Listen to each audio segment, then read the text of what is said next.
Hello, Internet. It is I, the Malik Aaron, and welcome back to Box Office Predictions. Today, we're going to be talking about Arthur the King. So, as usual, we're going to be going over the pros and cons. So, let's get to it. Pros. Stars Mark Wahlberg. And he's basically the main guy here. He's been in a lot of stuff. And, I could just go through the whole list. Like the main stuff. I guess Boogie Nights was kind of the first time people really noticed him in movies, I guess. I don't know about Renaissance Man, but I know Boogie Nights is the first movie I think of where that infamous scene where he's basically giving his dick a pep talk, even though it wasn't his real dick, it was prosthetic, but still. Um, After that, there's like Three Kings, and then The Perfect Storm, that Planet of the Apes remake that no one likes to talk about because it wasn't very good.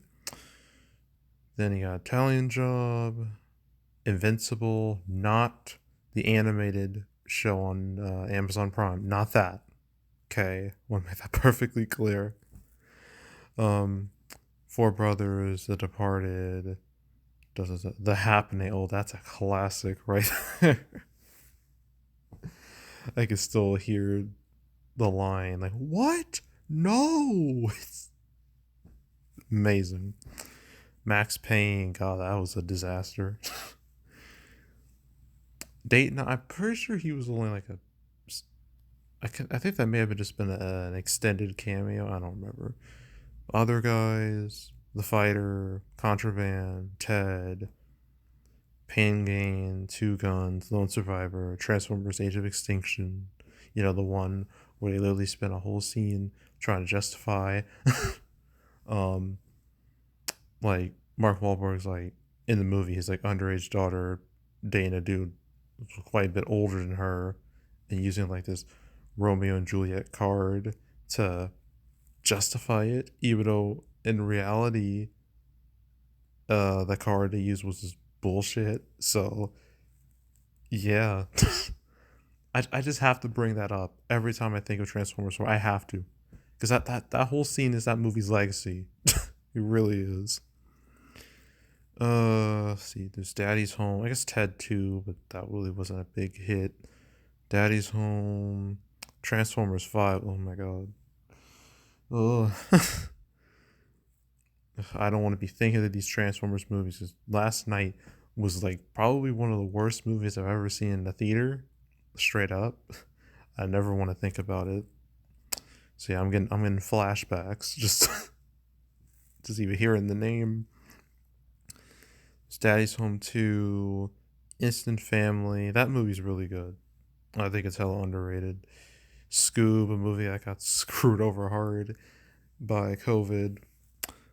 Uncharted, where he played like Sully, even though he looked more like Nathan Drake than Tom Holland did, but whatever. And some of his other movies have been like, sorry, some of his other movies like Meat Time and Film, those are like streaming movies, so I'm not gonna count those. Yeah, Mark Wahlberg's been in quite a few movies, quite a few successful movies, recognizable movies. So, say what you want about him and his past, his some racist past, with some of the stuff he did, but he can be a draw sometimes, you know. So, yeah, I guess I gotta label him as a pro because he's pretty much like people are gonna watch this movie for two reasons: because Mark Wahlberg's in it and because a dog is in it. So I'm gonna label Mark Wahlberg as a pro. Another pro is that the movie's about a dog, and one thing I know is that most people love dogs. Not me though. As someone who, well, I guess had a dog. I don't live with a dog anymore because I'm in my own apartment. But yeah, dogs. They can be cool, but they can be hella annoying to deal with, and just a pain. It doesn't help that it feels like everyone where I live, everyone is a fucking dog person. So I gotta see them all the time, and I gotta make sure they don't, get me. And this is from my experience being like a Pizza Hut delivery driver. Everyone's a dog person. It's the worst. Anyway, on the big screen though, people love dogs. People love dog movies. Uh, is Animal Lead? Let's just go with that. I feel like that might be a little too broad. Yeah, when I think of like dog movies, I guess some movies that pop up. There was Marley and Me back in 2008, a movie that crushed people's souls, um, with how it ended. Um, there was Dog with like Channing Tatum like 2 years ago, which came out the same weekend as Uncharted. Fun fact. There was that. There was like a Dog's Journey, a movie that got slammed before release because there was allegations of animal abuse, and that's something you never want to deal with. So yeah, but it was still a hit. Uh, I don't know if it was a Dog's Journey or a Dog's Purpose. I don't remember. I think it was. I don't remember at all. And I'll find it in this sea of movies. A Dog's Purpose. Okay, that was it. Not Journey. That was the sequel that nobody watched. um, those like the main two I can think of when it comes to. Oh. It's like right before COVID. Call of the Wild. That was a flop. Although, you know, it could have been a lot worse considering its budget and the fact that it was like a Fox movie. This was like right after Disney acquired Fox, and they didn't really know what they were doing. So it's a real mess. um, but yeah, I guess you can also mention the Scooby Doo movies from the early 2000s because obviously Scooby's a dog, duh. um, well, there's Dog from 2022. Uh, yeah, dogs. I guess I can mention the Paw Patrol movies. I mean, it's animated dogs, but still dogs. Yeah, people like dogs. Most people like dogs, so I gotta label that as a pro. Another pro, I guess. Reviews for this movie are moderate. I guess critic score is moderate, 64%, which is like not terrible, but it's not great. Audience score is much higher, 97%. So this is definitely like an audience favorite type of movie, kind of like what Bob Marley One Love and Ordinary Angels were like audience favorites. It has an A cinema score too. So audiences like this movie, critics just think it's okay. So I guess I gotta label that as a pro. Um,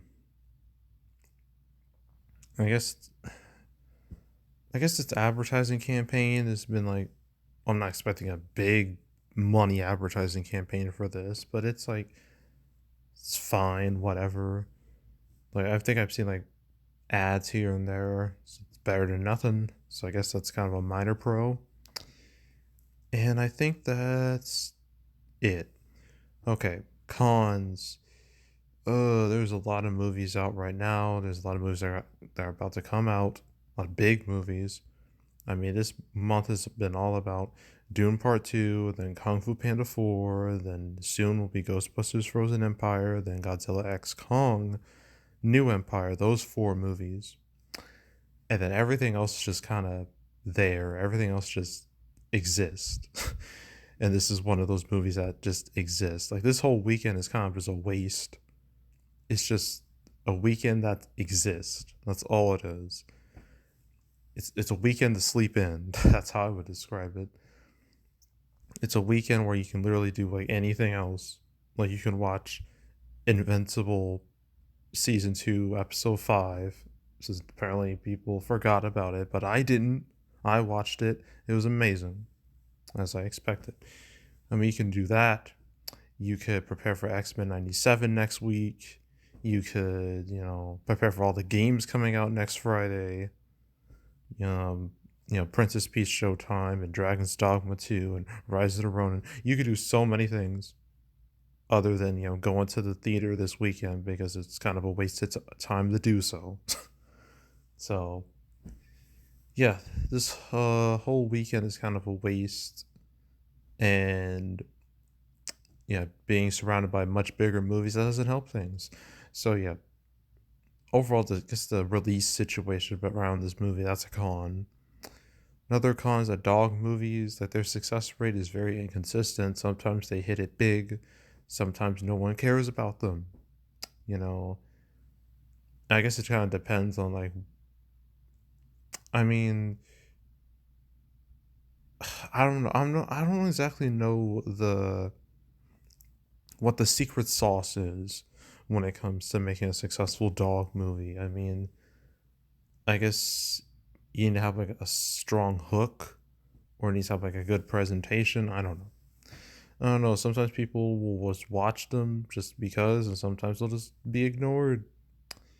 So yeah, while dog movies can be popular, their success rate is inconsistent. So I'm just gonna label that as a con. Um, I guess another con is that this movie is obviously, is it, what's the rate? PG-13, but it has a dog in the cover, so I guess imagine this could appeal to families. But you got Kung Fu Panda 4, that's like right there. And then you got Ghostbusters Frozen Empire, which is going to be coming out next week. So this will be literally sandwiched itself in between those two movies and kind of screwed itself over. So yeah, dealing with Kung Fu Panda 4 and Ghostbusters, like more or less direct competition, that's a con easily. Um, I think that's really it with cons. Yeah, yeah. So opening weekend. Well, I guess I can mention the Thursday preview. It's not like awful. I wasn't expecting anything amazing for something like this, but yeah, 825K. That's just meh. That doesn't exactly scream, oh yeah, this movie's going to be a surprise hit. Doesn't scream that at all. So I'm gonna label that as a con, I guess. Minor con. And I think that's it. So opening weekend, I was thinking it might hit like 10 million, double digits, but from what I've been seeing, like early numbers, I don't think that's going to be the case anymore. So I'm gonna say like 8 million, give or take, like, you know 7 to 9 million. Let's go with that, 7 to 9 million, and it's total 20 million if it's lucky, 20 to 30 million. Let's go with that, 20 to 30 million total. And that's it. Okay, so we're halfway done with these movies. We got two more. We got Love Lies Bleeding, and we got One Life, and then we're done for the weekend. Woo. So yeah, stay tuned for those. But yeah, that's it. That's all. Make sure to subscribe, like this video, leave a comment, turn on notifications, share the whole drill. We'll check out more videos like this. I got playlists on the homepage, all previous prediction videos I made on the channel this year and the past few years. You want to watch any of those videos, go right ahead. There's also the canceled series where I go over all the movies that were supposed to come out but didn't. Apparently, I've never talked about Arthur the King ever. So there's that. I've made 238 episodes of canceled. I literally made two this week. 237, 238, about different things. Super Mario Brothers, the next Super Mario Brothers movie, the Batman 2, Venom, The Last Dance, Salem's Lot, a bunch of stuff. So you want to watch those episodes or any other ones I've done on the channel and want to binge them all from beginning to now, I highly encourage you to do that, so go do it. There's also box office recaps where I go over the box office results for any particular month. March recap will come out beginning of April, between the 5th and the 12th, so stay tuned for that. But if you want to watch any of the past recap videos I made on the channel, you can go right ahead. And yeah, that's it. That's all. I am out. Goodbye.